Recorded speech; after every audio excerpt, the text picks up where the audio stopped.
জরাজীর্ণ ও অস্বাস্থ্যকর কক্ষে চলছে পাঠদান। বৃষ্টির দিনে পানি পড়ে নষ্ট হয় বই খাতা। এমন বেহাল পরিবেশে চলছে ফরিদপুরের কামারডাঙ্গি বেগম ফেরদৌসী মোহন মিয়া উচ্চ বিদ্যালয়।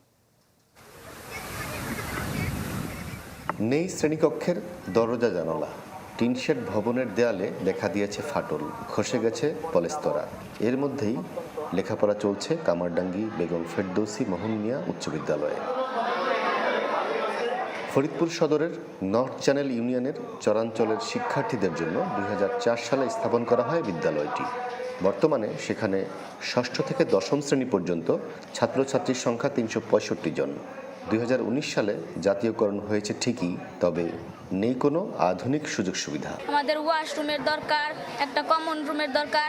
আমাদের 350 ছাত্রছাত্রীদের মধ্যে 4টা মাত্র ক্লাস, আমাদের বসার অনেক সমস্যা হয়। জানালা নাই, দরজা নাই, বৃষ্টি হলে টিন দিয়ে পানি পড়ে, টিন ছিদ্র, মাঠ চারপাশে বাউন্ডারি নাই, বর্ষার সময় পানি উঠে যায়, তার জন্য আমাদের একটা রাস্তার দরকার। পুরনো জরাজীর্ণ ভবন, তাই যে কোনো সময় ঘটতে পারে দুর্ঘটনা। সেজন্য দ্রুত নতুন ভবন নির্মাণের উদ্যোগের দাবি স্থানীয়দের। আর বিদ্যালয় পরিদর্শন করে প্রয়োজনীয় ব্যবস্থা নেওয়ার আশ্বাস দিলেন জেলা প্রশাসক। ক্লাস করে আতঙ্কের মধ্যে যে ঝড় বৃষ্টির দিন আসতেছে, যে কোনো সময় একটা দুর্ঘটনা ঘটলে তাদের জীবনটা হুমকির মুখে পড়বে। তাই এই মুহূর্তে আমার একটা সরকারি ভবন ইমিডিয়েটলি ভাবে দরকার। আমাদের জেলা শিক্ষা কর্মকর্তার মাধ্যমে যাচাই করে দেখব, যদি এ ধরনের পরিস্থিতি হয় তাহলে অবশ্যই আমরা সেখানে একটি ভবন নির্মাণের জন্য প্রয়োজনীয় উদ্যোগ গ্রহণ করব।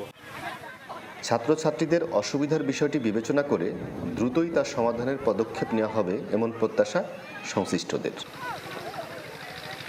হাসানুজ্জামান, চ্যানেল 24, ফরিদপুর। সব সময় সব দিকের সব খবর পেতে সাবস্ক্রাইব করুন এবং বেল আইকনটি প্রেস করে আপডেট থাকুন।